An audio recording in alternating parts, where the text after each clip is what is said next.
Alright, so, Kali, in season 5. It's funny. Before season 5 released, part of me thought that the best we were going to get of Kali was a quick little cameo, but, well, she did technically appear in multiple episodes, so that means she's not a cameo. Before we talk about how Kali was in season 5, I guess I should talk about the build up to Kali.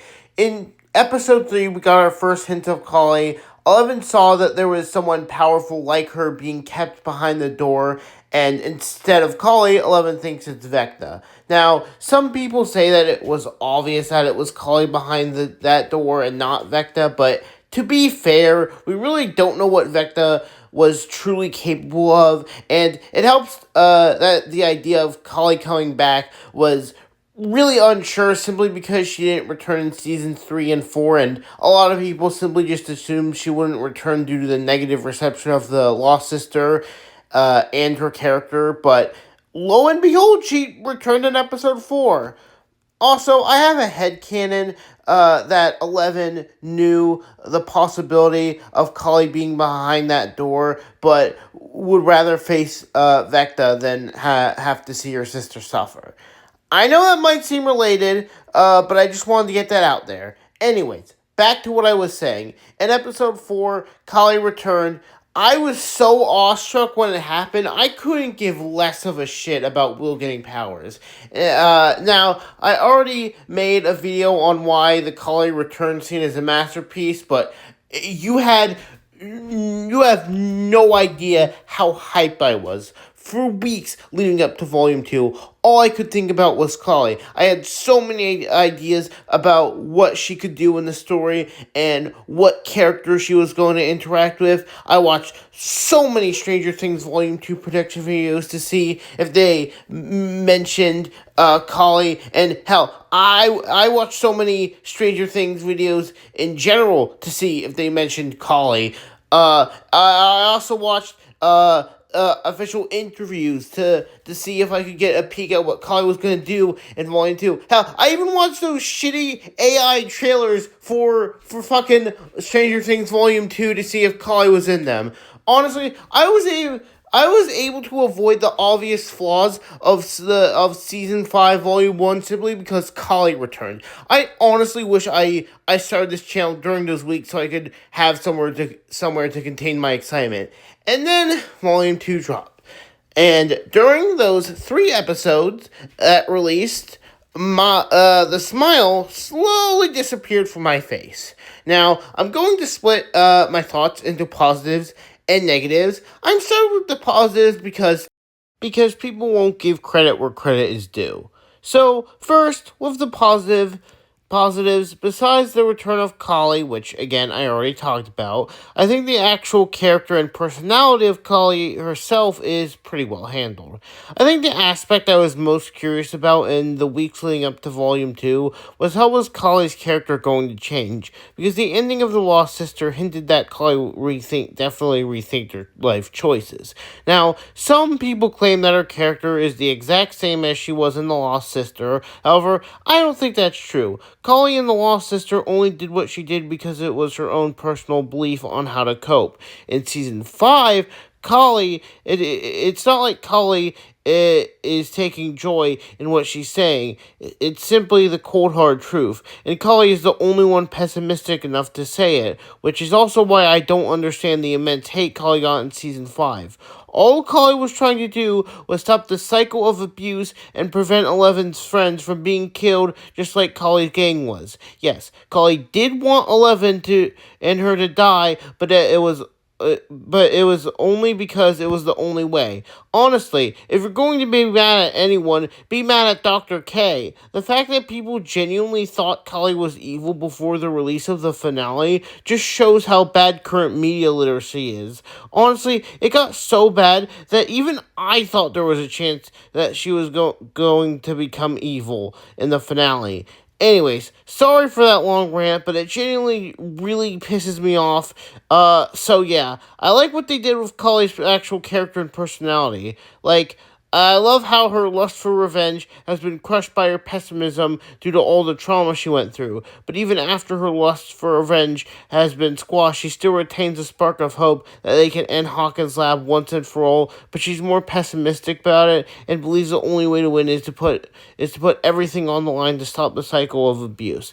I think another positive is Linnea Berthelson's acting. Honestly, despite the circumstances she was given, I will talk about said circumstances later, when she's actually given material to work with, she's pretty damn amazing. Like, she did fantastic in the scene where she was taken by the military to get her head shaved. The way you can see her break down real time is fantastic and feels completely natural. And Linnea is, like, completely awesome for suggesting Collie's hair be shaved on camera. I don't think her acting is quite as good as it was in The Lost Sister because of said circumstances I hinted at earlier that she had no control over, but I could see it at least being close. Honestly, the fact that Leia apparently got hate in her Instagram comments is disgusting. I'm happy that she doesn't really seem to be active online, and it genuinely seems like Linnea had fun during the filming of Season 5. I guess another positive is that I think it was a smart decision killing Kali's gang off. Now, I'm someone who actually likes Kali's gang. Well, they definitely aren't the best Stranger Things characters. I think considering how little screen time they get I think they feel fleshed out. However, I think it was a smart decision because I feel like if you had Kali's gang not mention it and possibly just out there, it would have felt weird. Like, why wouldn't they come to try and rescue Kali? Plus, killing them off definitely makes sense to help explain Kali's motivations. Although, I guess it did kind of suck that we only really got to see Axel get shot. I mean, they could have at least have the rest of Kali's gang bodies lying around in the background. It really just would have felt that much more emotional, at least to me.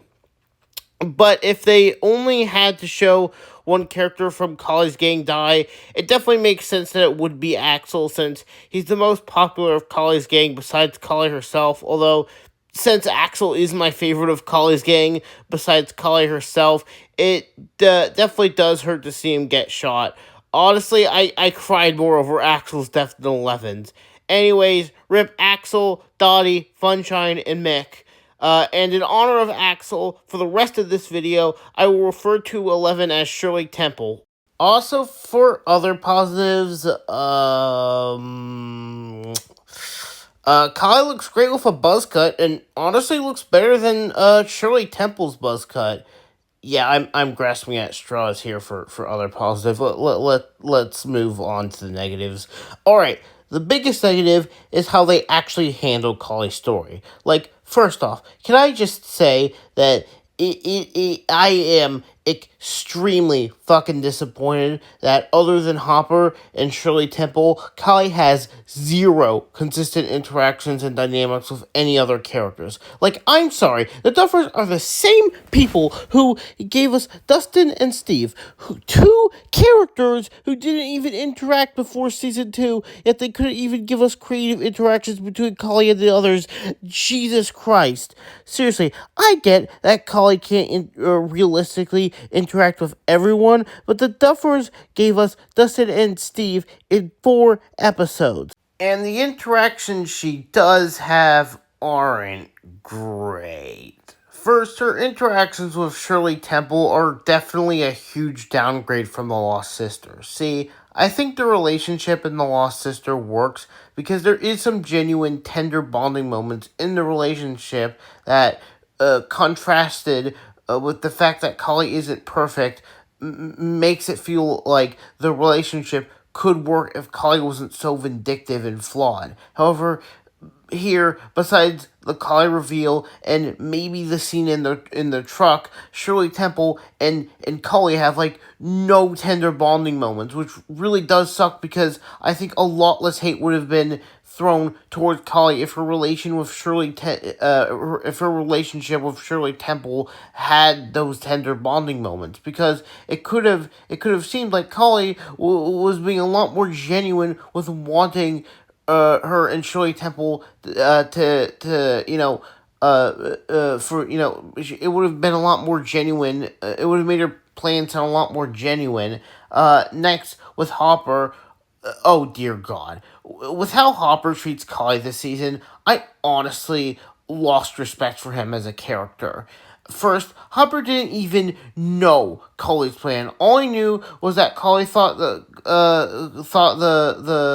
all he knew was that Kali told Shirley Temple that the fight was apparently pointless. Now, I'm going to assume Hopper knows the full context of what happened because how else would he arrive at that conclusion? And guess what? Kali literally never said that. Hopper is literally just taking her out of context. Like Cully is just as much as a victim, just as much as a victim of abuse as Shirley Temple. Hell, even more of a victim after what Dr. K did to her. I understand he doesn't like what Cully did, but he should have talked to her, asked her why she did this, and try to understand her point of view before jumping to conclusions and being a dick to her. Like, no wonder Cully wanted Shirley Temple to keep the plan a secret. Hopper would have been even more of a dick to her. Like, Cully literally tried to tell Hopper the circumstances, and he just shut her down. Like, okay, at worst, maybe Cully was a bit too direct, and maybe you could argue it was rude of Cully to say Shirley Temple was off track when she met her because of Hopper, but she only said that because Hopper antagonized her first, and Cully isn't even fully wrong. Honestly, the only good scene between Hopper and Cully was them interacting in the truck on the way to the church. On the way to the church, I think it was a really cute scene with Hopper and Cully agreeing that they can both be bad influences, and it was also really cute how Shirley Temple held Cully's hand afterwards in order to try and comfort her. Although technically, if I wanted to nitpick, it was Dottie who taught Shirley Temple the word bitchin', not Collie. But it's still a nice scene. Although, speaking of Collie's gang, I think a missed opportunity was having Shirley Temple be a little more sad when Collie told Shirley Temple that her gang died. Like, I'm not saying Shirley Temple needs to be bawling her eyes out or crying, but I don't know. But I don't like. I think a slight look of sadness and Shirley Temple saying "I'm so sorry, Collie" or something would have been nice. Like 11 did seem to I don't know genuinely bond with them slightly, at least, than the lost sister. You know what else ticks me off? Whenever Collie isn't talking to Shirley Temple, she's in the background just standing around crossing her arms or something. This is one of the circumstances I was talking about earlier. I think it's not only a waste to not have Cully contribute to the conversation, but it's also a waste of Linnea Berthelson's acting. Imagine actually using her talent to play off the other actors, but again, she's basically stuck interacting with Hopper and Shirley Temple. And oh dear God, speaking of Shirley Temple, let's get into Millie Bobby Brown's acting, which I believe is another circumstance. Now, look, I don't want this to become hateful towards Millie Bobby Brown as a person like so many other videos do criticizing her acting. So let me just say, I genuinely do believe Millie Bobby Brown is a nice person, and I don't think she got Botox. Faces naturally change after 4 years, which that's how long it's been since season 4. And it's not like she can't emote her face at all. And honestly, even if she did get Botox, I can't necessarily blame her. Millie Bobby Brown has been picked apart for her appearance since she was literally a child on Stranger Things. When she was around 11 to 13, grown adults were already commenting on her face, body, maturity, instead of just letting her be a kid. Some people said she looked too grown, others said she looked weird, and later it flipped to she's aging badly or trying too hard to look older. No matter what phase she was in, the criticism just shapeshifts. shapeshift. And look, personally, I think most of the actors were off in this season. Like, honestly, I think Noah Schnapp is a worse actor in this season than Millie Bobby Brown. Like, honestly, Noah hasn't even given a standout performance since season 2. And maybe some of this is probably because Will was heavily sidelined in season 3 or 4, but Noah has no excuse this season. Anyway, yeah, Millie's acting is bad, which sucks for Linnea because she has nothing to work off, and why I find it a miracle that her acting came off as great as it did. I feel bad for Cully in general in this season. No character literally thought to try and comfort her. She also had to witness Will's coming out scene. Like, seriously, imagine being a victim of recent extreme abuse and having to watch some random kid come out as gay. Now, a lot of people say that it makes no sense for Kali to be there when Will comes out. However, to be fair to Kali, I do 100% think she would and does support him. I mean, she knows what it's like to be different and to be treated differently because of factors you can't control. So, hey, you know what? At least there's that. Honestly, I'm just kind of saying bullshit now so I can avoid talking about the fact that she's, well, you know, not alive anymore. And Jesus, it's kind of crazy to think that I have a whole channel centered around the episode where all the main characters in that episode are either dead or at least possibly dead. Now, I personally like to think that Kali didn't actually die and she's out there with Shirley Temple and she works at like Hot Topic or something, but that's not what the Duffers intended. So let's talk about Kali's death. I was so angry when I first saw the scene, and no, it wasn't simply due to the fact that they killed one of my favorite characters. No, it was because I could see exactly what they were doing. Let me ask you this. What does Kali's death add to the story? Let me go over each major death in the show to show you what I mean. Barb's death represents the dark turn towards vengeance Nancy goes on. Bob's death shows Joyce cannot escape the supernatural conflict, and that the normalcy Bob represents is impossible unless the Upside Down exists. And he represents a shift in Joyce's character, more controlled and more survival focused. She stops trying to build a normal life and instead makes practical decisions like committing to using the heat to get the mind flare out of Will, even if it hurts him. And Alexei's death, well, honestly the weakest example here, does at least show that Russian scientists can't escape their situation. Eddie's death represents how he sacrificed himself to a town that hated him. Anyways, I think you see my point here. Kali's death adds nothing to any character's story or doesn't represent anything thematically. They just killed her off because they said, hey, we have to kill someone. And everyone complains that we only kill off new characters. We just introduced for that season, and Kali isn't a new character, which means we can kill her off. And it's not like anyone will care. I mean, she's literally from the most hated episode from the show.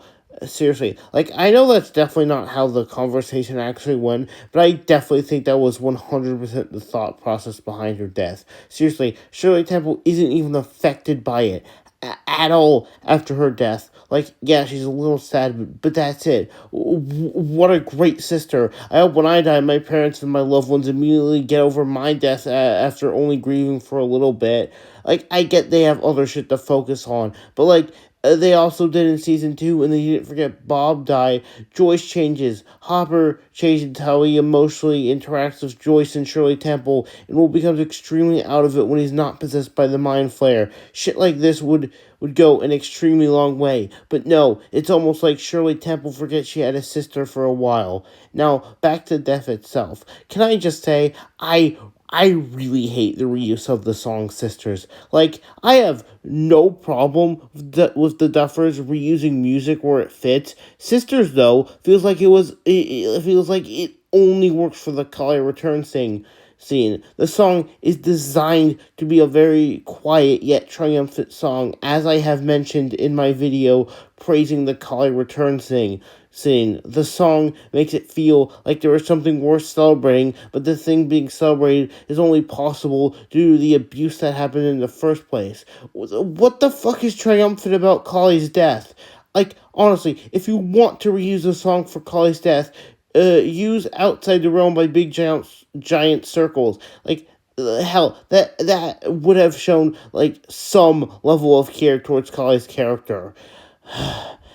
Now we have to talk about Mike's theory on how Shirley Temple survived. What ending do I believe? It doesn't matter. Either way, Shirley Temple will have to suffer. Think about it. Shirley Temple is either dead or alone. Now, some of you might think I'm a hypocrite for agreeing with Kali, but not wanting Shirley Temple to die or be alone, which is the result of Kali's, which, would be the result of Kali's plan. However, it's not like Kali takes joy in this situation. She simply thinks this is what has to happen. And I think Kali herself would love nothing more than to be proven wrong. I mean, think about it. I think in Mike's theory, it would be even better if Kali was there to accompany Shirley Temple. I mean, Kali is used to traveling around the world, so she could help Shirley Temple get around, and that way Shirley Temple wouldn't be alone. Well, at least Mike has a positive view on Kali and his theory, so that's something. Going back to the death scene itself, when I do rewatch it, I do cry, of course, but not because of the scene itself, because my goat died, of course. So, yeah, that's kind of all I really wanted to say. So, in short, did Season 5 fail Kali? Mostly, kind of, yes. But I think it goes deeper than just her overall character sucking. You know, a tiny part of me almost wishes they didn't bring Kali back, if this was what they were going to do with her. I mean, at least she could still be out there somewhere if she didn't return, but it didn't have to be this way. So you know what? Before I end this video, let me go through how I would have handled Kali.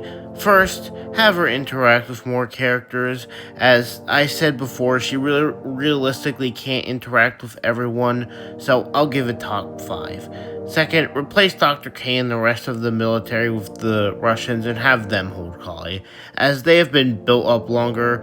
I know this point isn't specifically Kali related, but still. Next, don't kill her off. Have her survive,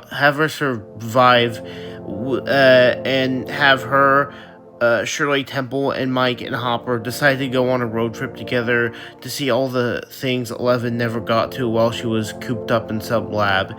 And once Kali grows her hair back, maybe she gets a mohawk like Axel.